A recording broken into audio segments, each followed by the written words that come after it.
today's video, we're going to be trying to predict the entire Backlash 2025 St. Louis, Missouri match card. Normally, I would have done this video a little bit earlier. I tend to do these immediately after the preceding premium live event, which would have been WrestleMania. But that week was hectic. There were too many videos that I needed to make about WrestleMania, so you're getting this a little bit late. And because you're getting it a little bit late, now there is a match that has been officially announced, which does make my job, I guess, technically a little bit easier. But aside from the match that's already been confirmed, I've come up with 5 other potential matches that could take place in St. Louis on May 10th. I'll tell you what matches they are and why I think ultimately they could make sense. And as always, don't forget to subscribe to this channel, ring the bell for notifications. If you're a wrestling fan, I know that you're gonna fall in love with this YouTube channel because we always upload daily wrestling content. And hey, don't forget, if you want more than just daily wrestling content, come over to the Patreon, patreon.com/SantiZab, where we are uploading so much more content that never gets uploaded here to YouTube. Come check it out, patreon.com/SantiZab, link in the description, link in the pinned comment. And you might be wondering why I'm wearing this shirt. That's because even though everyone hates Dwayne Johnson, nobody hates my Dwayne, because my little Dwayne the Dog Johnson is your new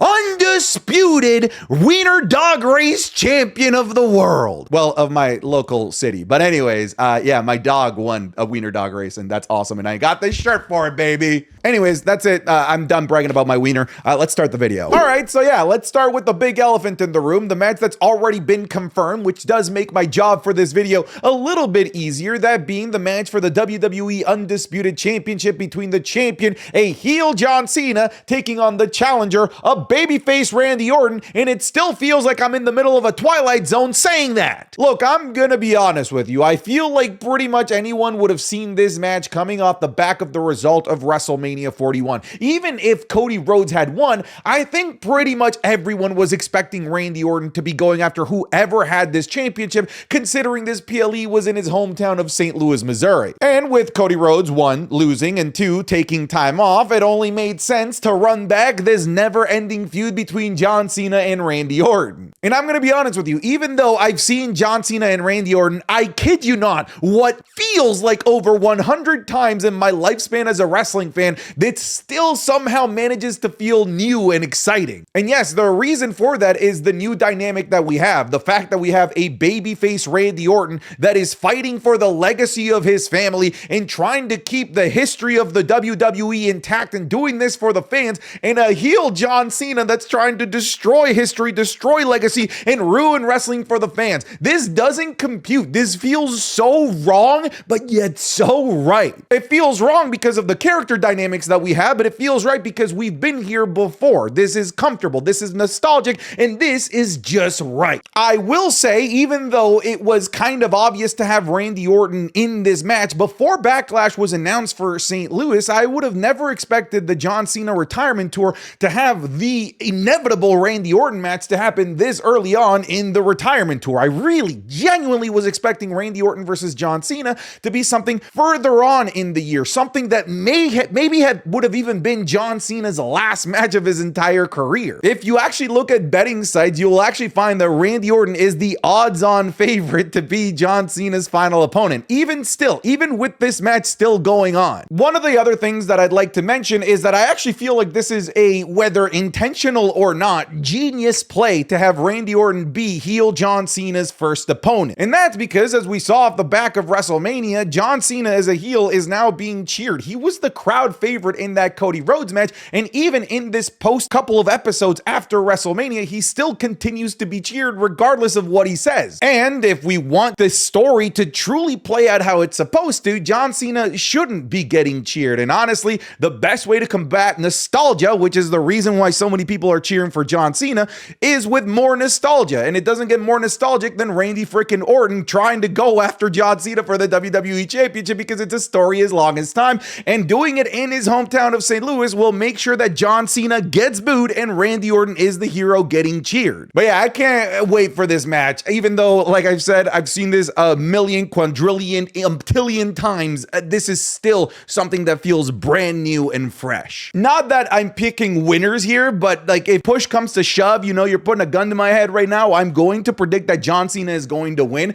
However, the reason I wanted to bring this up, like doing a quick prediction, is because this is a match that isn't filler at all. This is a match that Randy Orton could very well genuinely win here. Compare this to Cody Rhodes Rhodes going up against AJ Styles at last year's Backlash, where because of The Rock, it made that match and basically every other subsequent feud for Cody Rhodes for the rest of the year feel like filler because we knew that Cody wasn't going to lose. I feel like there's a possibility. I don't think it's the odds-on possibility. I think that John Cena is the likely to come out the winner, but it's not an impossibility that Randy Orton actually wins this, unlike AJ Styles last year, where there was truly, genuinely 0% chance. All right, I've yapped enough about this match. I can't wait for this. Obviously, this isn't a prediction. This match was already announced, but I'm gonna be honest, if I made this video before this match was announced, immediately after WrestleMania, I swear to God, would have predicted this match to happen, and I don't think it would have been anything impressive because, I mean, the dots were there to connect. They were real easy to connect. All right, now we're going to go on to a bunch of matches that have not been announced. A bunch of these have certainly been teased, and it's very likely that these matches are going to happen somewhere down the line, but I would like for these matches to actually take place in a PLE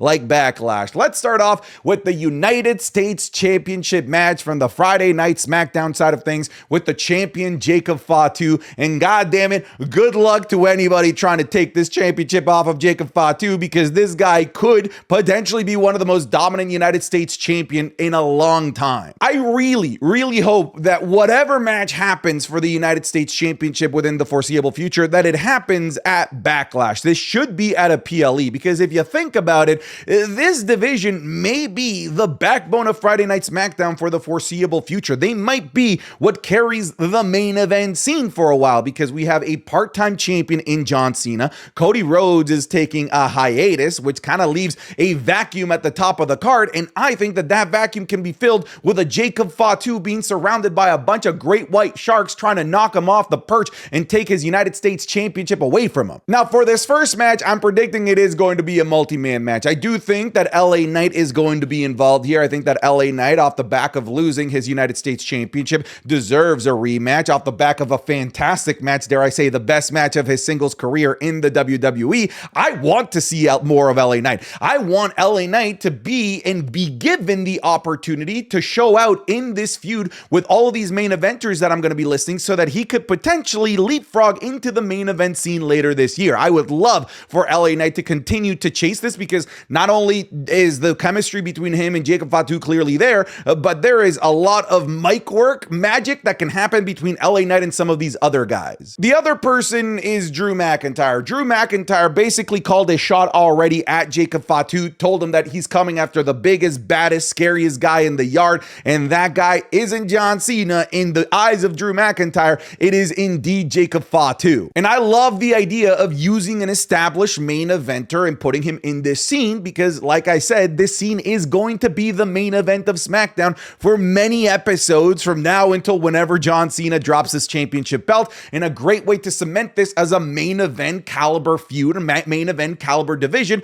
is by putting a main event guy in there like Drew McIntyre. And last but not least, we're gonna add Damian Priest here, another guy that's a proven commodity in the main event, another guy that recently had a World Heavyweight Championship run, a guy that has good chemistry with Drew McIntyre. I think these four guys could honestly put together a magical match. We already saw a brawl between all of these guys that was just so much fun on Friday Night SmackDown, and I would love for this to coalesce in an actual fatal four-way match at Backlash for the United States Championship. Plus, this gives the ability for this match to end in some crazy shenanigan-filled way, so that Jacob Fatu can pick up the victory while looking strong, while somebody here could potentially take the pin without losing too much stock in the process. The name of the game here is to make sure that one, Jacob Fatu continues to look like a dominant superstar, but that all three of these guys do not lose their stock, because all three of those other guys are incredibly important at maintaining this division during the hiatus of the WWE Championship over the next several months. I have to say the agility though. Oh my God! Oh my God! Oh, white noise. Oh, on the hardest part of the ring. Bro, what the hell? What the hell is that? That, folks, was a sneak peek of this week's Wrestling is Cool Match Club, available exclusively on patreon.com/Santizap. The theme of this week is nothing but 5-star matches. So we'll be looking at the Lucha Brothers, Penta and Rey Fenix taking on Laredo Kid and Hijo del Vikingo from AAA in 2021. Shawn Michaels versus The Undertaker in a Hell in a Cell match at Bad Blood 1997. Shuri and Utami from Stardom back in 2021. Kenny Omega versus Rey Fenix from AEW Dynamite, also in 2021. And we're looking at the Intercontinental Championship Classic between Gunther and Sheamus at Clash at the Castle 2022. You'll be getting this and more, like the Raw review, SmackDown reviews, all the PLE reviews, the podcast 3 days early, and a whole host of extra other pieces of content that never get uploaded here to YouTube because they would just get blocked due to copyright. So go check it out, patreon.com/SantiZap. I'm confident that if you try it even for just 1 month, that you will fall in love with it. If you're already a patron, thank you so much for your support, but now let's get you back to the video. Moving on, let's go to the women, and maybe now, hopefully, this is the time that the women's mid-card actually gets on a PLE. They have not yet been able to. The only thing that we've had as close to a women's mid-card championship PLE match has been the inaugural Women's United States Championship match between Michin and Chelsea Green, but that wasn't a PLE. They missed the Royal Rumble. They missed Elimination Chamber. They were kept off the WrestleMania card. I think now is the time to get one of these mid-card championships on there, and we have the story finally in place to make it worth it. And that being the match between the champion, Lyra Valkyria, going in as the Intercontinental Champion, not some token-ass member of a tag team that doesn't make any sense into a WrestleMania feud. I still can't believe that they did that, but she's going in defending against her first, real proper storyline feud in Becky Lynch, who just turned heel, attacked Lyra Valkyria, didn't really call her shot for the Women's Intercontinental Championship, but it just sort of makes sense to make it because of the Intercontinental Championship. I don't know. I do think that there is a world where WWE wants to quickly crown a Women's Grand Slam champion, and I could see Becky Lynch being one of those people that WWE wants to celebrate as a Grand Slam champion, because right now, technically, there are no Women's Grand Slam champions because they've added the Women's IC and the Women's US Championship, which now adds more to the resume that you need to build in order to become a Grand Slammer. But look, I'm just glad that finally, after so damn long, Lyra Valkyria has an actual storyline, a feud. Becky Lynch is a bona fide main eventer. She is a Hall of Famer. She is somebody that can definitely elevate Lyra Valkyria. She's somebody that can elevate this division and that championship. I think that once the smoke settles, that Becky Lynch is probably going to be an Intercontinental Champion, but this is good for the championship, as much as I know the internet hates Becky Hogan, as so many people have been calling her recently. But if you want this championship to matter, then you need those that are in the main event, those that are important in the timeline of WWE to go after these championships, because otherwise they're just going to stagnate. This match is going to happen, and it's going to happen either on a random episode of Monday Night Raw or a Backlash. You know how WWE tends to be with these mid-card championships. Sometimes they have such a great storyline, such a great feud, and they're like, yeah, throwaway episode of Monday Night Raw in the middle of Tulsa, Oklahoma, or wherever the hell, instead of the PLE that's literally the very next week. Or the other thing that WWE loves to do, and they did it a lot with Gunther when he was Intercontinental Champion, was to have the PLE and then the very next episode of Monday Night Raw have an awesome banger Intercontinental Championship match. I think that for the sake of making us believe that WWE actually cares about these championships, they need to put this on a PLE. Backlash would be the perfect place. There also used to be a time where Backlash was the backlash of things that happened at WrestleMania, and a lot of things happened between WrestleMania and Backlash between these two women. A lot. Literally a year's worth of storyline happened in 2 days between these two. So I feel like Backlash is a really appropriate scenario and PLE name for this match to happen. All right, moving on here. This next one can be a little bit of a stretch depending on what they want to do here, depending on what they feel is the correct next move. We also know that this individual has been suspended for the foreseeable future. We don't really know when he's going to be coming back, but maybe he comes back in time for WWE to give us a Backlash match. I am talking about Gunther, the Ring General, who was just suspended for completely annihilating and destroying the commentary team. This man is on an uber side quest right now ever since losing the World Heavyweight Championship. I do believe that at some point within the next 12 months, he's going to be going back after the big gold belt. But right now, I think that there's a possibility that within the foreseeable future, maybe even Backlash, that we end up having a match between him and Pat McAfee. For those that maybe just started watching wrestling within, say, the last 12 months, maybe the last 24 months, and there are a lot of people that recently started watching wrestling because it's only now that it's become super uber like popular and mainstream, you may not know that Pat McAfee has actually had some banger matches in the past. I think a perfect example is to go back and watch his feud in NXT Black and Gold against Adam Cole, baby. He also had a match at WrestleMania 38, in case you didn't know. But look, Pat McAfee can roll. He's an athlete. He's an NFL player turned commentator who can sometimes wrestle and be really entertaining in the process. I still think that ultimately, at the end of the day, this feud between Gunther and the commentary team is a way to bring in Goldberg, who has historically been the guy that stops bullies. He's been doing that in WCW and did it in the WWE as well. So I could see a world where this is just setting up the return of Goldberg to maybe give us Goldberg versus Gunther, probably in a Saudi show, a very heavily rumored Saudi show to happen early in the summer. This would also be a good match for Gunther to get some of that heat back, because let's face it, he's definitely lost a little bit of that heat, a little bit of that scary aura ever since he had to be a little bitch boy and tap out to his old move to Jey Uso at WrestleMania. So him killing the commentary team, having a fun little match with Pat McAfee with a bunch of cool spots, would honestly be a good way to get some good heat spotlight back on Gunther as well. But I'm going to be honest, out of all of the matches that I have on here, I do think that this is probably the least likely to happen, just kind of based on timelines that I'm seeing here with Gunther's suspension, because Gunther's suspension is a good on-screen reason to keep him away until a further away PLE. Let's not forget that at the end of May, we also have Saturday night's main event, and that could be where they want to pull the trigger on something like this, something that's more of a marquee, I guess, exhibition type of match. And we all know that Saturday night's main event at the end of the day is a big ass exhibition, and this in itself is an exhibition match. But I would love for this to happen at Backlash. All right, let's go back to the women. And when I look at the possibility of other women's matches that could take place on this card, I have to look at the two top champions, Io Sky and Tiffany Stratton. And right now, Io Sky, I don't really think that they've set up anything definitive for her. Yes, she did have that awesome little showcase match with Stephanie Vaquer that was interrupted by Roxanne Perez. We'd had that little stare down moment between her and Rhea Ripley. But to me, that's setting up something a little bit further down the line. Maybe something at the heavily rumored Women's Evolution, all women's PLE that's supposed to happen at some point in July. That leaves me then going to Tiffany Stratton. And between the two champions, Tiffany Stratton actually is the one that had something kind of more concrete and definitive start to form in this first episode of Friday Night SmackDown after WrestleMania. So I am going to have women's champion Tiffany Stratton defending against Nia Jax, to the groans of absolutely many. But I'm telling you, this isn't a bad idea. This isn't that bad.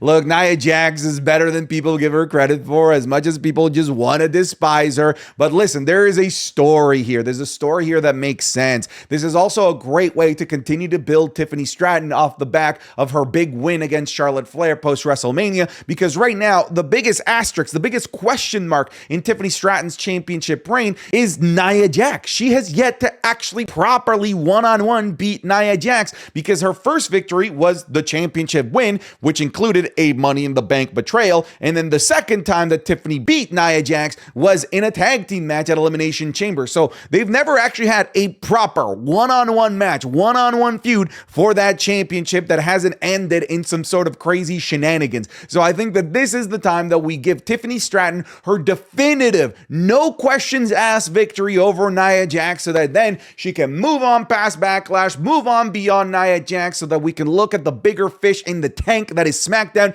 like the Jades of the world, and of course, the one I really want to see, Naomi. But if I'm a betting man out of both women's championships that could be having a match at Backlash, this is the one that I would put my money on. And let's bring this home with one more potential match that can happen at Backlash. I feel pretty good about this one. If not at Backlash, then at some point, I feel like we're going to be getting this match. I think that we're going to be getting the match of the new faction of Seth Rollins and Braun Breaker, who recently just shocked the entire wrestling world. Paul Heyman aligning with these guys, creating a new, very scary alliance that people are comparing to Evolution 2.0, taking on, of course, Roman Reigns versus CM Punk. Now, this brings a good question. Let's say that this match is a thing, and now we know that John Cena versus Randy Orton is for sure a thing. Let's say that both of those matches matches exist on the Backlash card, what do you have main event? My gut says John Cena and Randy Orton, with it being a pro Randy Orton crowd and it for being for the actual championship, and it's the only men's world championship that I'm projecting to be on this show. But this has the star power to absolutely be the closer as well. If not the closer, if this match does end up happening, I could definitely see this what opens the show. And I see a lot of parallels to a Backlash match that we had last year. Don't forget that last year, basically right after WrestleMania, we had the formation of a brand new faction, the debut of Tama Tonga aligning himself with Solo Sikoa and kicking Jimmy Uso out of the bloodline, and they would go on to have a tag team match at Backlash against Randy Orton and Kevin Owens. And in that match, we had the debut of another new faction member, that being Tongaloa, who almost completely botched his cue. So why am I bringing this up? I'm bringing this up because there is a lot of conversation amongst wrestling fans that the new Evolution 2.0, the Revolution, whatever people are calling this new faction, that there needs to be one, maybe two new members being added to this, and I could absolutely see a world where the new member gets debuted, boom, right here at Backlash, pretty much exactly like how they did it last year with the Bloodline. So who could it be? Obviously, we're throwing out a bunch of names like Austin Theory is there, Ethan Page is an interesting option. I don't know, man. I feel like the options can be kind of endless, so I would love to hear in the comments section if there is going to be a debut of a third in-ring member of this faction. Who do you think is going to be? If I'm a betting man, I do think it's between Austin Theory and Ethan Page. I feel like they just fit the mold the best, like by far. I could also see a world where if there is a new member of the faction that debuts, that they could absolutely destroy Roman Reigns in such a way to give us an on-screen reason as to why Roman Reigns is going to take a bunch of time off, because he is scheduled to have a bunch of time off. Hell, some people believe that his time off has already started and that we won't see him at Backlash. I personally hope that that's not the case, so that we can really catapult this new Seth Rollins faction. And I do believe that in a match with Roman Reigns and CM Punk, especially after everything that happened at Backlash, that is the best way to truly cement Seth Rollins, Braun Breaker, and this new faction really held together by Paul Heyman as like the top, scariest, baddest, scariest faction in all of WWE and all of professional wrestling. But yeah, honestly, I like the odds of this happening. I feel like we'll probably know as early as this next upcoming episode of Monday Night Raw. We'll see though. Come back if you end up finding out the information. That's it, folks. Thank you so much for watching this video. This is, of course, your opportunity to tell me if I'm right, if I'm wrong, what you would book in my place. But yeah, that's it. I'll talk to you guys soon. Goodbye. Get out of here.